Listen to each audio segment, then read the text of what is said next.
sebagai ahli-ahli pengalian untuk ya memperkaya sebuah kelompok saja gitu kan Pak ya. Supaya ada program ya. Ya itu kan, biasanya kan begitu Pak gitu. Namanya Jadi, juga kita kan nggak tahu. kalau tidak ada masalah kan nggak ada program. Iya. Kan. Jadi dengan adanya masalah muncul program, Program ya. gitu, Pak, muncul ya. program muncul budget ya. Kasta Project, check it out. Baik, Assalamualaikum warahmatullahi wabarakatuh. Selamat datang Pak Ardin. Selamat. Baik, gimana Pak kabarnya hari ini Pak? Alhamdulillah. Alhamdulillah. Sehat walafiat. Akhirnya kita ketemu untuk yang kedua kalinya Bapak ya di Iya. kesempatan kali ini gitu. Iya. Mungkin teman-teman kemarin yang sudah menonton video di episode terkait tentang Jakarta tenggelam. Nah, ini beliau karena kemarin mungkin tidak terlihat ya di video sebelumnya. Nah, inilah Bapak Suhardin. Dimana pada kesempatan kali ini kita akan ngobrol Pak sedikit tentang kekerasan anak yang sekarang kian maraknya gitu Pak. Ya. Terlebih beberapa berita yang saya baca Pak di tengah pandemi ini yang seharusnya masing-masing individu itu harus saling support, tapi ternyata tingkat kekerasan pada anak itu meningkat Pak. Ya.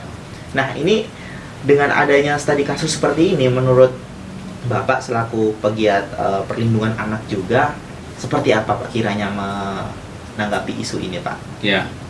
Ya, ini kekerasan anak itu berpindah lokus ya. Yang dahulunya lokusnya banyak di sekolah dan tempat-tempat umum. Sekarang lokusnya malah banyak di rumah. Baik Pak. Nah, data Kompas itu merilis bahwa dari Januari sampai Juni itu ada 3.683 kasus kekerasan terhadap anak ya. Itu yang terdata. Yang terdata ya. Yang Ya, belum terdata yang mana lagi Pak ya? terdata dan yang melapor. Nah, mungkin yang tidak terdata itu melebihi dari kasus tersebut ya kan. Hal ini yang mungkin yang menjadi pertanyaan, mengapa terjadinya kekerasan ya. Nah itu dia Pak. Mengapa terjadinya kekerasan terhadap Padahal ya anak. anaknya sendiri gitu Pak ya. Nah, untuk kita menyelesaikan persoalan supaya meminimalisasi kekerasan itu kita harus meneliti dulu mengapa terjadi kekerasan terhadap anak. Gitu. Baik. Nah, kekerasan terhadap anak itu kan bisa dua sisi. Bisa disebabkan oleh tekanan pada yang melakukan kekerasan tersebut, yang pada waktu dia melakukan kekerasan itu ya mengalami deviasi Lorentz ya kan. Istilah apa Pak ya? Dimohon Ya, mungkin- jelaskan teman-teman kaspas ini. Itu istilah apa Pak ya kira-kira? Penyimpangan dari kesadaran. Oh penyimpangan bahasanya, Jadi- bahasa ilmiahnya itu jadi, Pak ya. Kalau dia masih dalam kondisi sadar, Iya, mungkin Pak. dia tidak mau melakukan kekerasan tersebut. Tapi ada mungkin kekilafan ya. Kekhilafan. Kekilafan. Iya, Pak. Nah, kemudian muncul emosi.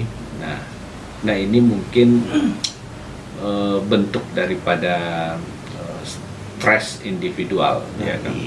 Nah sekarang ini situasi kita kan sulit ya kan. Benar sekali Pak. Ya dari segi ekonomi, dari segi sosial, nah dari sisi budaya kita akan mengalami proses kesulitan. Nah biasanya kesulitan seperti itu membuat penyimpangan perilaku ya. Akhirnya dilampiaskannya ke sana Pak ya. Kebetulan juga pada kondisi pandemi ini kan anak banyak Bermain di rumah, pembelajaran di rumah juga. Pembelajaran di rumah, sehingga interaksi dengan anak itu memang full pada orang tua.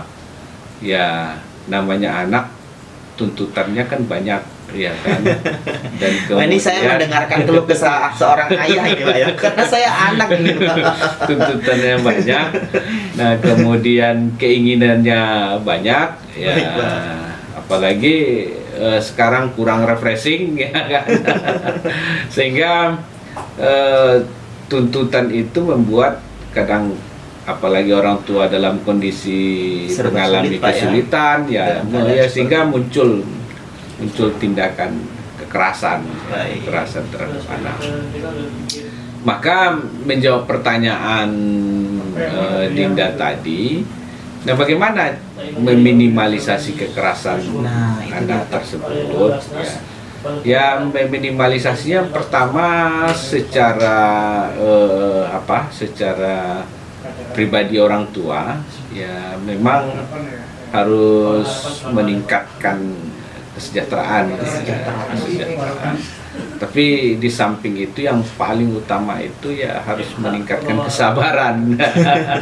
Kesabaran pribadi sendiri terlebih dahulu, Pak, ya. Kesabaran dan menyadari bahwa anak ini memang titipan Allah kepada kita yang harus kita berdayakan seoptimal mungkin sehingga dia nanti bisa menjadi generasi masa depan, ya kan? Ya sekarang mungkin menjadi tanggungan orang tua, tapi ke depan beliau ini harus disiapkan menjadi generasi yang tangguh dan kuat. Nah, justru itu kan diperlukan energi yang tinggi dari tinggi, orang Pak, ya. tua, ya kan? Energi yang tinggi dari orang tua sehingga dia berusaha semaksimal mungkin dan berusaha untuk mendidik anaknya sebaik-baik mungkin, kemudian melayani kebutuhan pendidikan anak ini dengan seoptimal mungkin. Sehingga dengan kesadaran yang demikian itu luapan emosi akan minim, Minimalisir, Pak, ya. akan minim.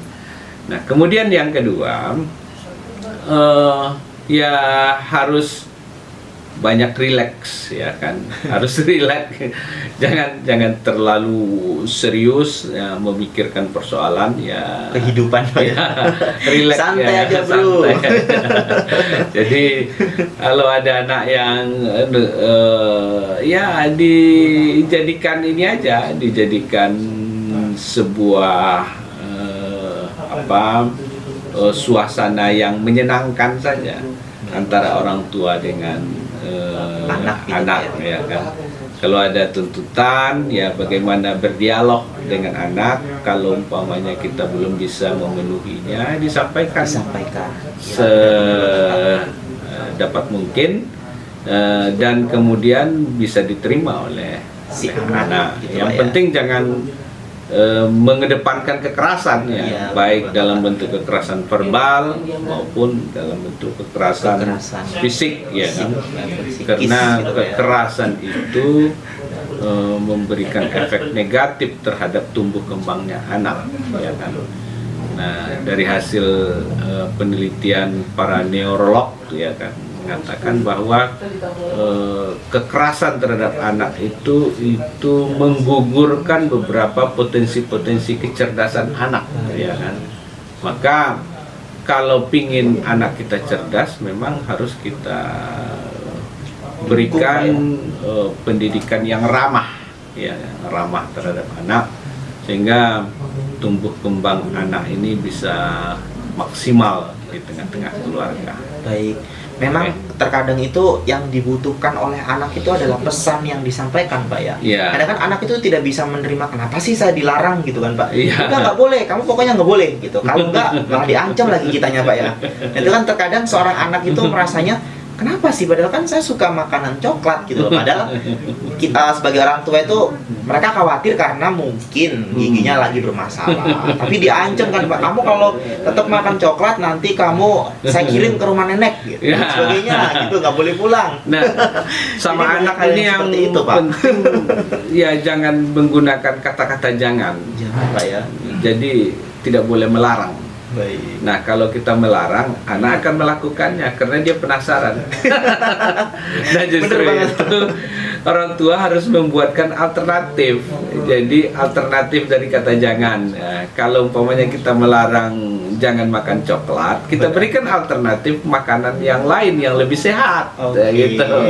Nah, roti, ya. Kemudian dia pingin coklatnya yang terjangkau kan. Nah, ada kadarnya kan coklat Iya. yang nggak terlalu Iya. bahaya itu kan Pak ya. Ya, Artinya mungkin bisa dialihkan sedikit-sedikit. kemudian gitu, Pak, ya. makannya sekali-kali ya, Silver Queen kan boleh Oh, ya. iya. Silver Queen. Itu coklatnya anak muda, Pak. Iya. Oh, jangan-jangan ini adalah makanan terindah buat istri Bapak ini. Nah, waktu Baik. sebelum nikah dulu kan. Baik, boleh cerita Pak? Boleh ini Pak. Ini anak-anak muda semua Pak yang di Kastas, Pak. Iya. Pak. Jadi kan makan Iya. coklat itu kan bentuk daripada apa namanya, simbol kesayangan, Baik. Saya jadi simbol senang. perhatian, Iya, ya Pak, kan. iya, Pak. Nah, simbol juga kesejahteraan, berarti duit yang di kantong cukup untuk bisa. Oh, bener-bener banget Pak. Kan karena makanan Silver Queen Pak. Ya. Iya. Oh, tapi harusnya nggak boleh nyebut merek ini Pak. Ntar ditit gitu ya. Nggak Jadi Bapak apa-apa. zaman dulu untuk meluluhkan hati seorang istri atau calon istri ya dulu Pak ya Iya. dengan coklat Silver Queen Pak ya. Ya, berdasarkan kesukaannya. Oh, kesukaannya gitu kalau lah ya. kita suka sama seseorang kan kita harus memperhatikan Masya apa yang dia Allah. sukai. Tuh, dengerin kawan-kawan. Baik. Nah, dari pertanyaan ini Pak, akhirnya nyambung nih Pak pada informasi terkait pernikahan Bapak. Iya. Nah, mungkin Bapak ya, salah satu terjadinya tingkat kekerasan anak ini karena keadaan orang tua yang masih belum siap mental gitu Pak. Kadang kan apa ya, anak-anak muda itu kan ya udah saya nikah muda gitu. Saya nikah muda karena ingin menghindari fitnah dan lain sebagainya. Tapi dia tidak memikirkan bagaimana nanti kesiapannya ketika memiliki anak. Lingkungan itu kan akan otomatis 100% berubah, Pak. Iya, Dulunya kita setiap Sabtu malam Minggu kalau belum ada suami atau istri atau anak, kita nongkrong Pak di kafe. Nah, sekarang mau Sabtu malam Minggu gimana, nggak bisa kan? Anak harus ikut dan ya gimana, itu kan jadi tekanan tersendiri gitu, Pak. Iya, satu diantaranya Nah, yaitu ya, itu ya, mungkin- pernikahan dini ya. Nah, bisa diberikan informasi nih Pak buat teman-teman Kastas yang Iya. saat ini sedang dilanda dengan nikah muda, Pak. Iya. Itu sebenarnya gimana sih Pak menyikapinya? Kawin pernikahan underhand. Wah, itu gimana Pak menyikapinya ini Pak? Nah, sebenarnya bagi anak-anak muda, kalau anak muda punya orientasi ke depan, ya orientasinya ke depan, dan kemudian punya kreativitas yang positif, ya. Nah, kemudian dia mengejar target karir, ya. Baik. Nah, insya Allah hal-hal yang seperti itu akan terhindar. Tapi banyak anak-anak muda kita itu mengalami hal-hal yang seperti itu karena mereka orientasi kemajuan personalnya itu minim, sehingga lebih banyak melakukan kegiatan-kegiatan yang entertain, yang bersifat hedon, ya. Nah, sehingga ya itu tadi, ya pinginnya melakukan imajinasi seksual, ya kan. Nah, ada di antara mereka yang punya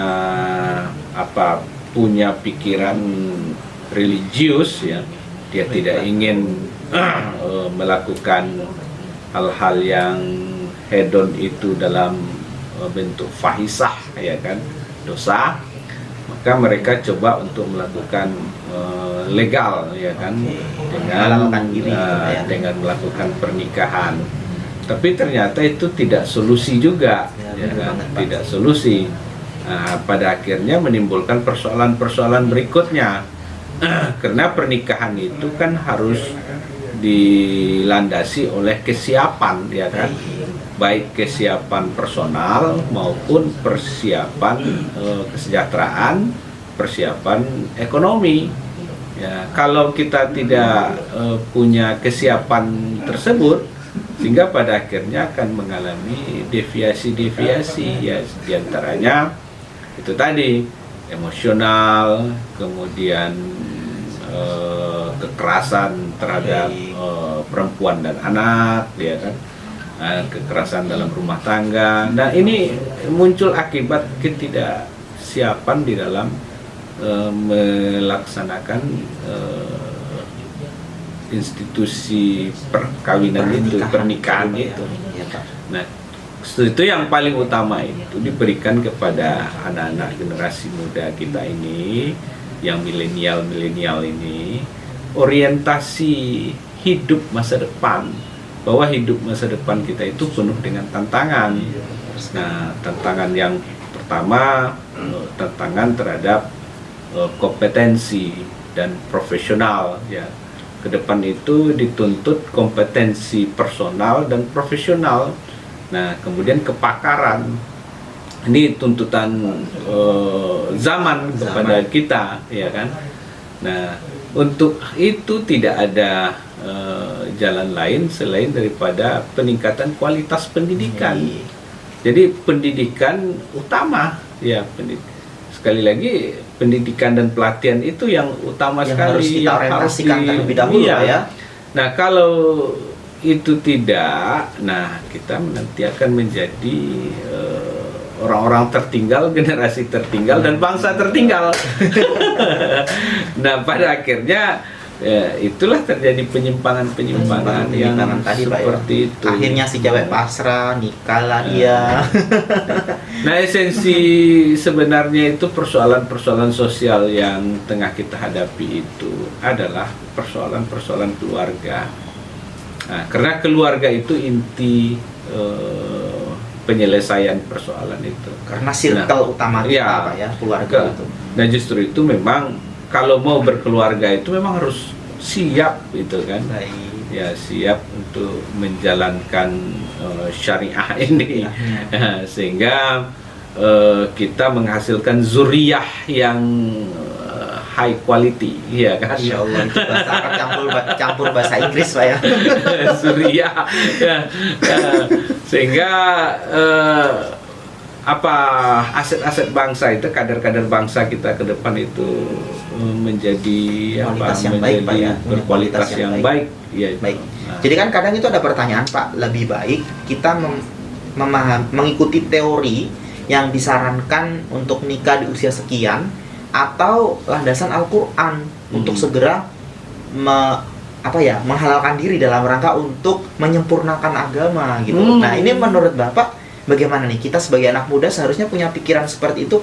Bagaimana sih cara untuk menyusun rangkaian berpikir itu, Pak? Ya.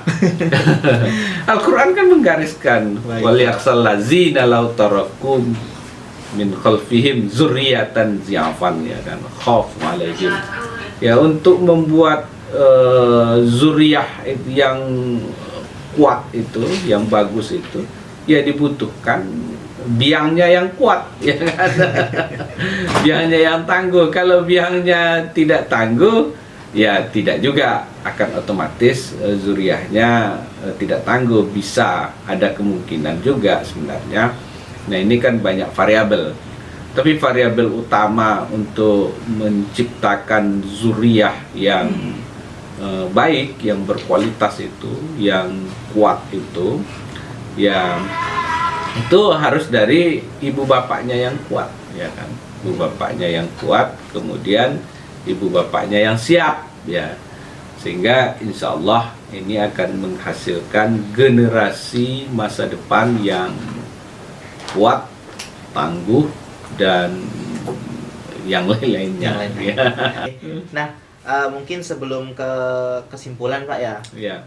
Berarti bahasa artinya ini teman-teman itu memang perlu banget, Pak, ya, untuk mengikuti semacam institusi terkait pernikahan gitu, Pak. Ya. Karena memang hal-hal seperti ini sangat dibutuhkan untuk kesiapan teman-teman muda ini dalam menunjang ke pernikahan, ke jenjang yang selanjutnya dalam artian pernikahan ini, Pak, ya. Sebenarnya kalau kita agar bisa mendapatkan pendidikan pernikahan itu biasanya di mana aja sih, Pak?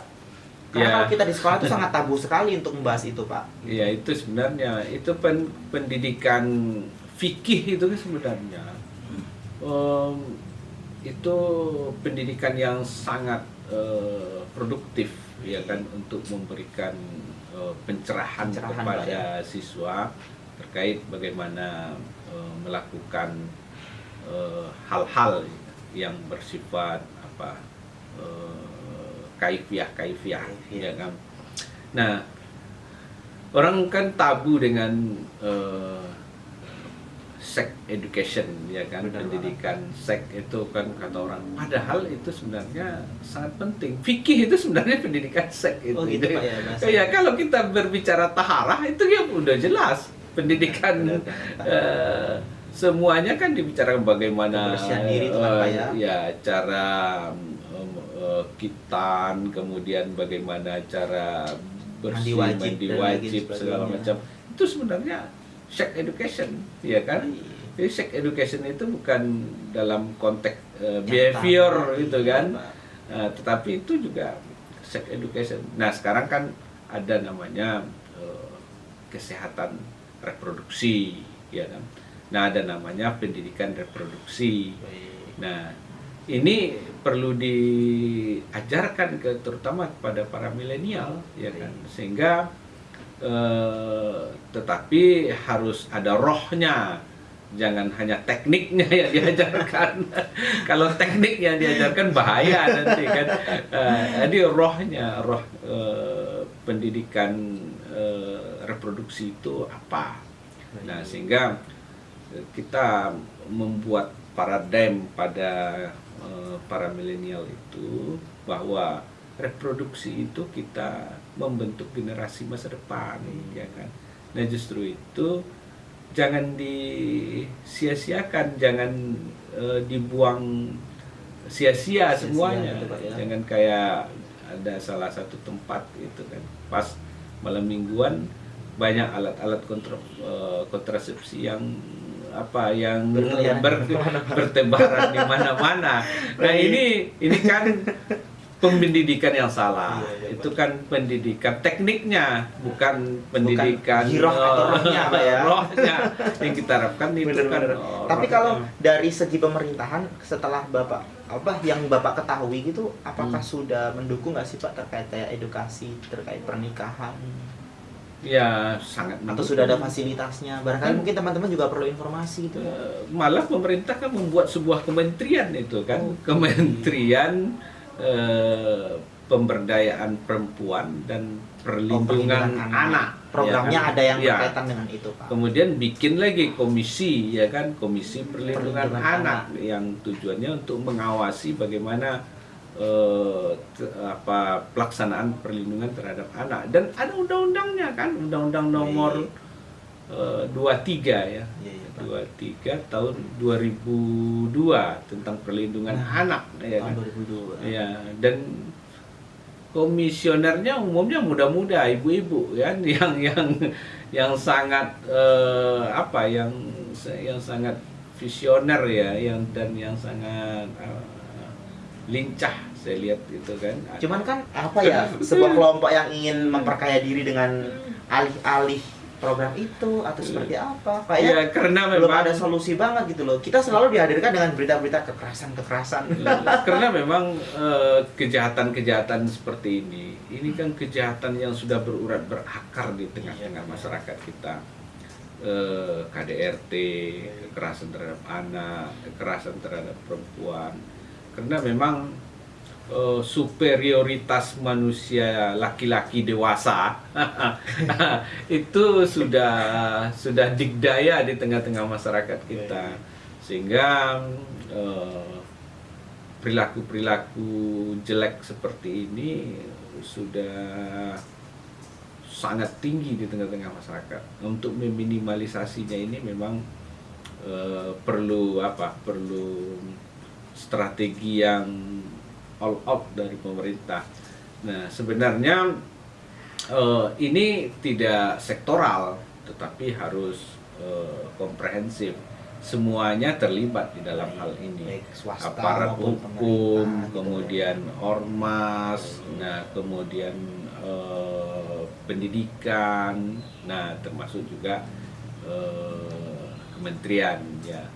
Sebenarnya di Muhammadiyah, Aisyah itu sudah sangat terlatih itu bekerja seperti itu, karena orientasinya adalah bagaimana peningkatan kesejahteraan keluarga, kemudian bagaimana pemberdayaan keluarga. Gunanya untuk apa?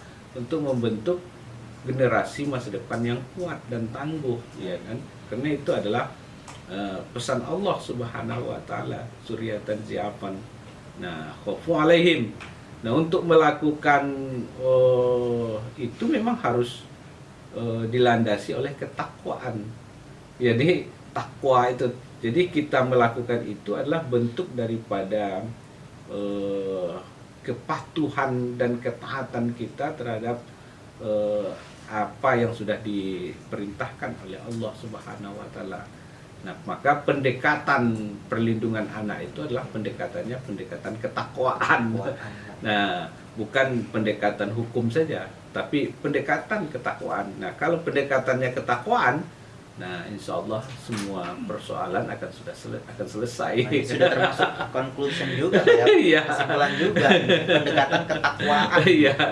Ya bener-bener Pak. Jadi ini artinya pertanyaan saya dari tadi mungkin kayaknya kontroversi banget gitu. Nanti ada beberapa kelompok, oh pencemaran nama baik ya gitu. Tapi kan Bapak sudah memberikan jawaban yang sangat apa ya, soft banget gitu ya, nggak terlalu juga menjelek-jelekan pemerintah gitu, enggak. Iya. Cuman di sini kan ya saya mewakili beberapa pertanyaan kan Pak. Karena kan kita kan bingung gitu, banyak program pemerintah, tapi kenapa kok tingkat kekerasan naik? Apakah ini hanya sebagai alih-alih pengalian untuk ya memperkaya sebuah kelompok saja gitu kan Pak ya? Supaya ada program ya. Ya itu kan biasanya kan begitu Pak gitu. Nah, namanya juga kita kan nggak tahu. Kalau tidak ada masalah kan nggak ada program. Iya. Ya. Jadi dengan adanya masalah muncul program ya. Gitu, muncul Pak, ya. program, muncul budget ya. Ya, Tapi kita yakin tidak seperti itu. iya, kita percaya Pak ya. Nah, memang datanya data valid. Data ya valid. kan? Datanya valid. Nah, kemudian kejadiannya itu memang realitas, ya kan, yang ada di tengah-tengah masyarakat kita. Cuman yang perlu dilakukan oleh pemerintah, sinergitas antar lembaga. Jangan antar lembaga itu ego sektoral. Ya, KPAI dengan KPAI-nya, kemudian Menteri Pemberdayaan Perempuan Perlindungan Anak dengan kementeriannya, kemudian Kemendikbud dengan programnya sendiri. Nah, kemudian kepolisian juga dengan programnya sendiri. Nah, di situ memang dibutuhkan sinergitas. Nah, sekarang kan alhamdulillah sudah mulai bahwa pada sekolah ada namanya sekolah ramah anak. Nah, sekolah ramah anak itu orientasinya bagaimana untuk perlindungan terhadap anak dengan pendekatan ramah, ya kan, bukan pendekatan kekerasan, tapi pendekatan yang non violence, ya kan, pendekatan non violence, tapi pendekatan soft yang harus dilakukan terhadap anak. Nah, dengan layanan ramah anak itulah insya Allah anak bisa akan ceria, akan berimprovisasi, dan akan mengembangkan kecerdasannya. Ya. Demikian juga halnya di keluarga. Di keluarga kan ada ramah anak di keluarga, ada ramah anak di lingkungan rukun tetangga, ada ramah anak di tingkat perkotaan. Nah, semuanya, dan itu harus sinergi Kemen PPA, sinergi Kemendikbud Ristek, ya kan.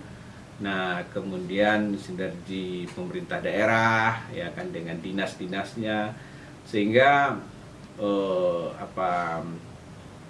yang kita harapkan bagaimana menciptakan anak masa depan yang tangguh, ya, yang kuat, ya kan, yang cerdas, ya, itu akan bisa kita lakukan dengan sinergitas itu tadi, ya. Jangan ego sektoral dalam rangka memburu program gitu.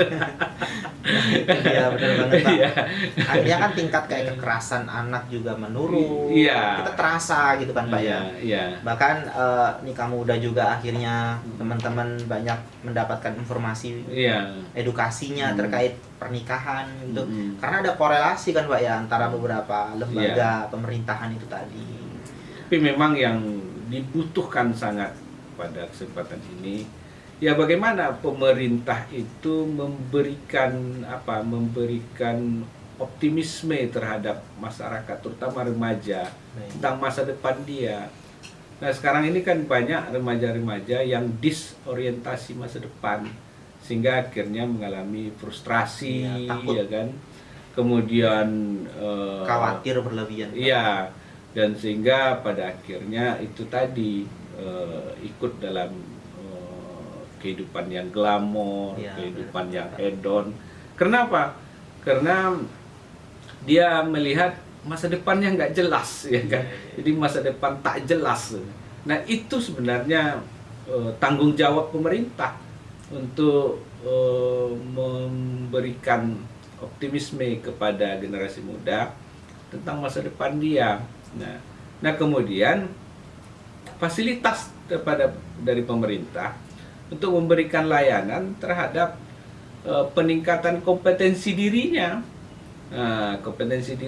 kemudian bagaimana menciptakan profesionalitas pada remaja itu, sehingga kalau remaja itu sudah merasakan ada progres dalam personalnya, dalam pribadinya, dia tidak akan mau menyia-nyiakan kemajuan yang dia alami itu untuk sesuatu hal yang naif, ya kan? Benar-benar. Tetapi itu yang tidak terjadi di pemerintahan kita. Ini, Pak, ya. Mungkin karena hiruk pikuk politik, ya kan? Kemudian juga tadi ada kelompok-kelompok hunting program itu. Yang rebutan program. Iya, ya. rebutan program, kemudian memblow up data dan segala macam. Benar banget. Akhirnya kita benar-benar tenggelam dalam arus yang tidak jelas gitu, Iya. Pak ya. Benar-benar sekali, Pak. Ya memang itu kita memang perlu banyak sekali korelasi dengan banyak hal, Pak ya, pemerintah, swasta, baik masyarakat itu sendiri, Pak ya. Iya. Dari pemerintah terkait adanya informasi data yang bisa kita akses biar kita Iya. tahu tingkat penurunan atau peningkatan gitu kan. Nah Pak ya. itu, kita itu ada kelemahan-kelemahan juga dari segi data itu kan. Nah data itu kadang-kadang sesuai dengan apa maunya. Ya karena ada kelompok yang berebut Ya, program tadi, Pak ya. Kalau maunya begini, datanya begini, ya kan. Dipaksakan gitu, Pak ya. Tapi insya Allah kalau BPS kita kuat, insya Allah kan data itu kan ada di sana. Baik. Nah, justru sekarang Google itu kan sudah big data. Ya, betul, Pak. Oke, baik, Bapak. Yang penting korelasi dari pemerintah, masyarakat itu memang harus yang Iya. utama, Pak ya. Dan tadi poinnya adalah terkait edukasi ketakwaan yang menjadi landasan kita semua, mulai dari diri sendiri, dari untuk meminimalisir tingkat kekerasan pada anak maupun perempuan, bahkan sampai mau memahami terkait pernikahan. Nah, itu semua memang kita harus berlandaskan dengan edukasi ketakwaan gitu, Pak ya. Iya, iya. Baik. Mungkin Mungkin sedikit ada lagi satu- ya. Oh, boleh, Pak. Ya, orientasi pendidikan anak itu seperti di dalam surah An-Nisa itu kan ada dua. Pertama, memang kita mendidik anak itu berbasis ketakwaan, ya kan. Bahwa pendidikan anak itu berangkat dari keimanan kita dan itu adalah perintah Allah Subhanahu wa taala.